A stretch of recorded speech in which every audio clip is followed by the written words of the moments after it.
The whole universe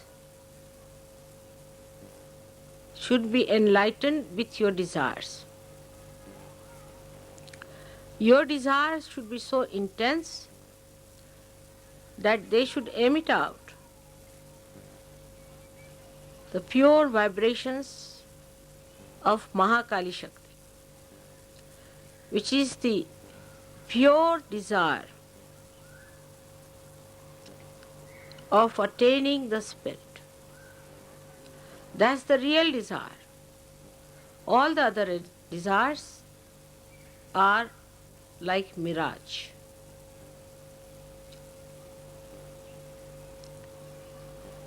You are the people who are chosen by God.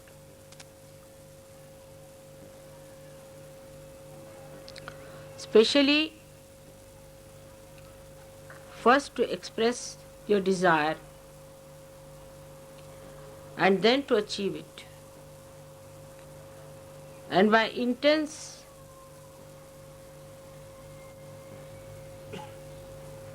desire of purity, you have to purify the whole world. Not only the seekers, but even those who are not seekers.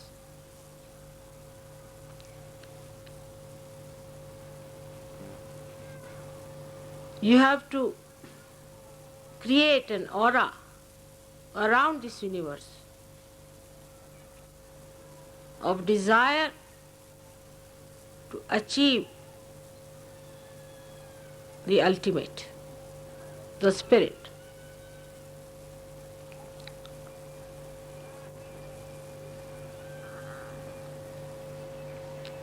Without desire, this universe would not have been created.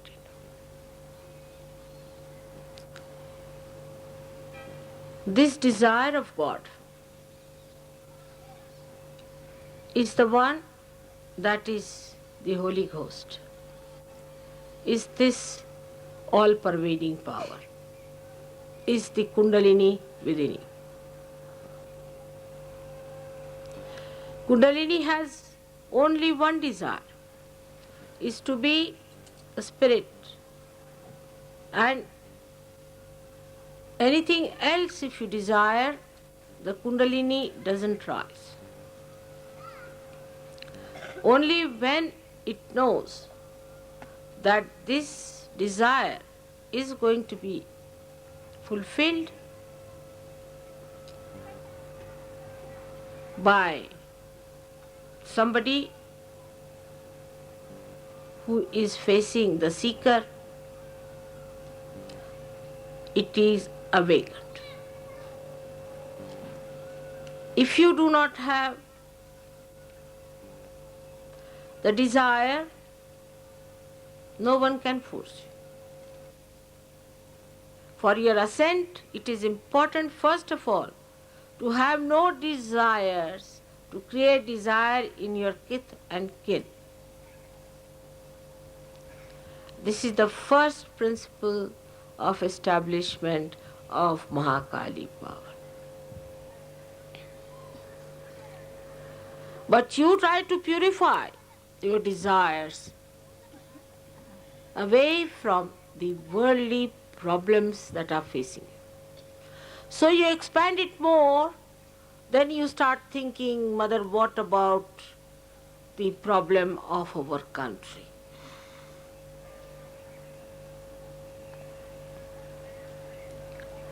All right, give me the map of your country, finished. That's more than sufficient.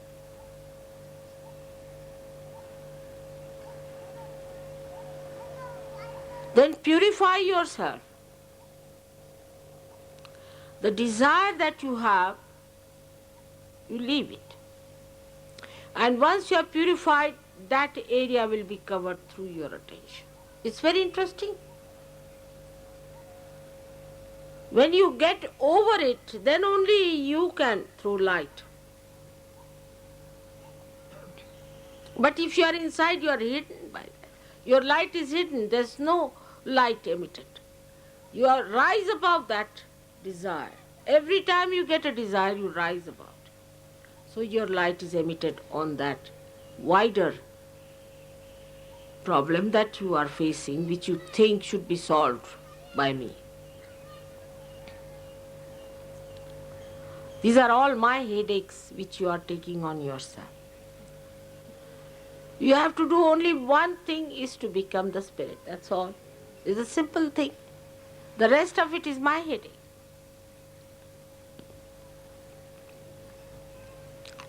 Now the problems that should take your desire on the collective should be very different. To substantiate your purity, to be fragrant with your purity, your attention should be on the other side. Now you are not facing me, you are sitting with me facing the whole world. See, the whole attitude will change. The attitude should be, what can I give? How can I give? What is my mistake in giving? I have to be more alert. Where is my attention?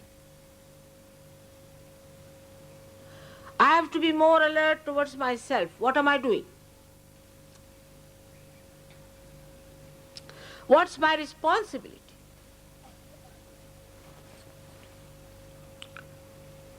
You must desire that you should be pure. You should be pure desire. That means you should be the spirit. That what is your responsibility to yourself? You should desire that your responsibility to yourself should be manifested, should be complete. Every one of you is worth the whole universe.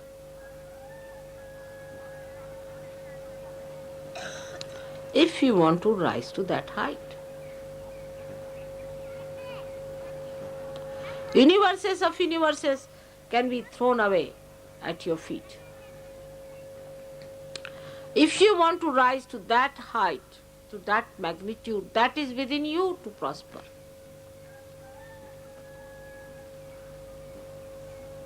But those people who still want to live on a very low level, that we should keep our attention purely for the sustenance of our pure desire.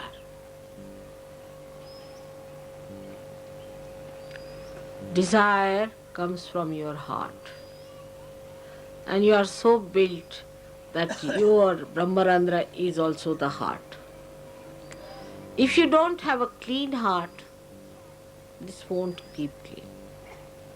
If you see on the Sahaja Yoga style, the sun line is the right side and the moon is the left side. On the moon line, one can desire but cannot act. Apart from that, on the moon line, if you go too far, it can be destructive. Because if you sit in the house doing nothing, and also these days there's unemployment, say for example, no work, then you start thinking too much. And this thinking is just a desire, energy working out, no action. And without the action, this energy can become very destructive. That is why we find that people, they say that empty mind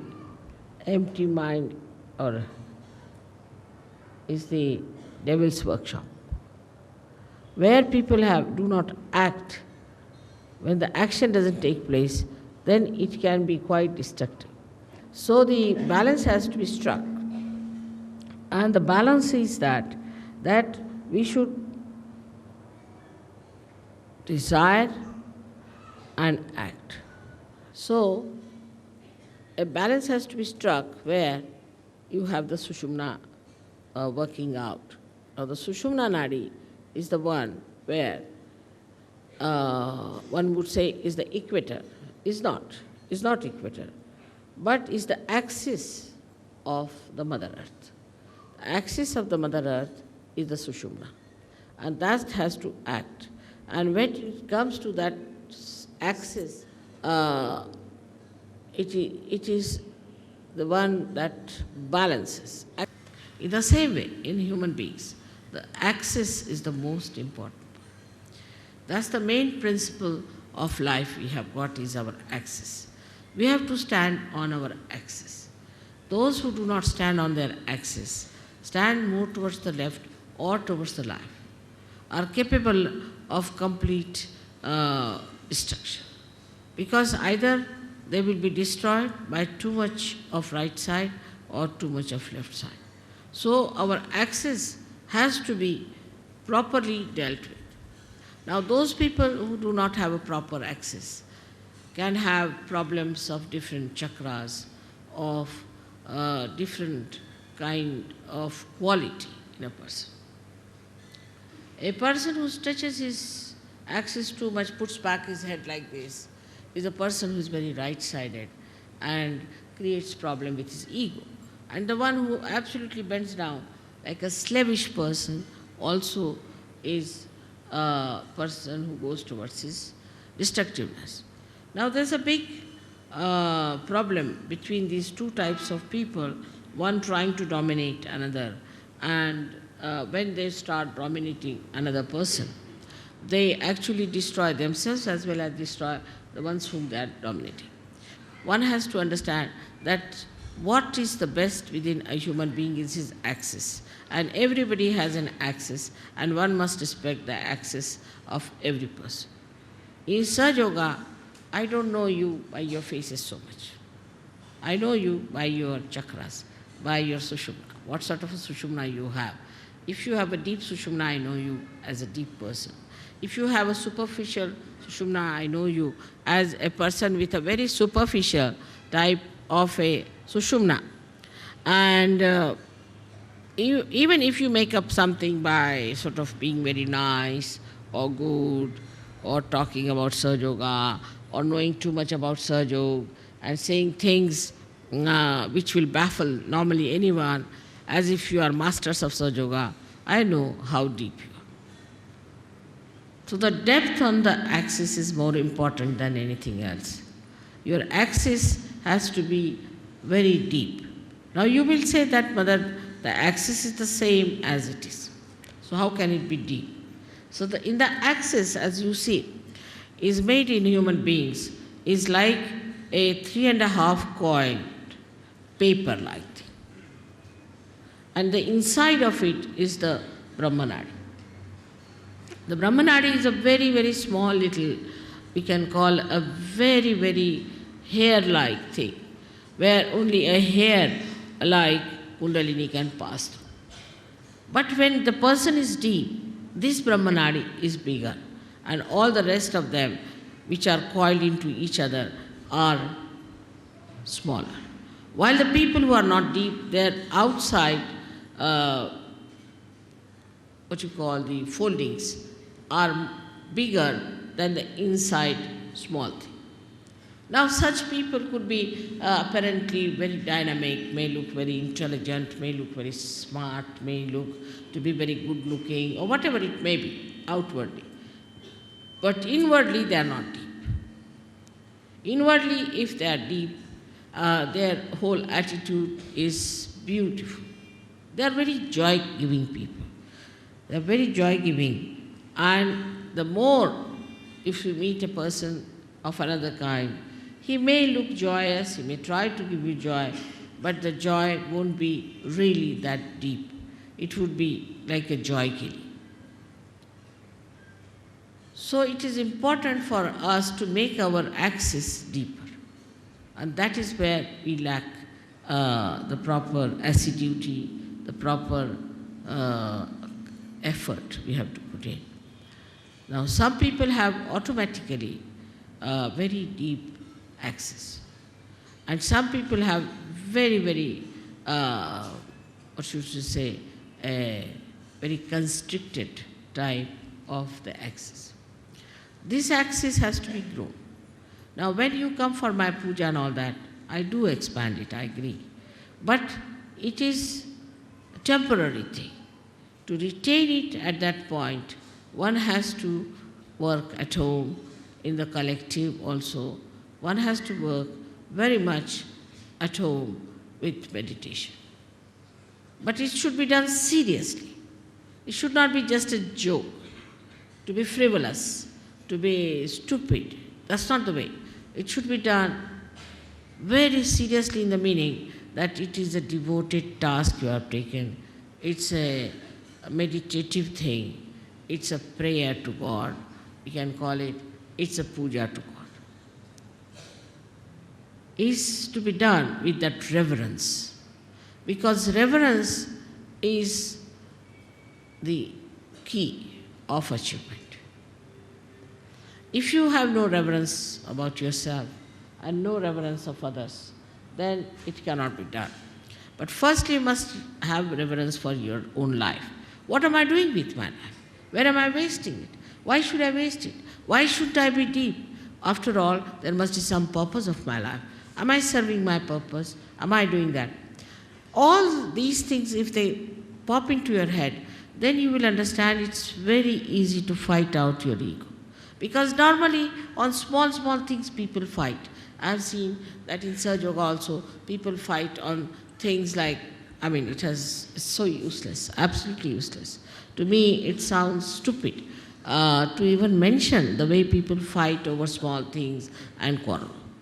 But a deep person, even if he doesn't speak much, even if he doesn't show off much, even if he doesn't sit in the front line, he expresses himself through his depth, because I can work out better through that. So to develop this, one must meditate. Important thing is to meditate. Every day, every day, every day. You may not eat your food one day, you may not sleep one day, you may not go to your office one day, you may not do anything that you are doing every day, but you must meditate every day. That's an important point to develop the central constricted part into a bigger area. Now, when that happens, that you start developing it, the first thing you will notice about yourself, that you do not care for any comfort. You're not bothered about any material thing. Whatever it is, you are above it. You just don't bother your head. Let it be. You just don't want to put your neck into a thing where you do not belong.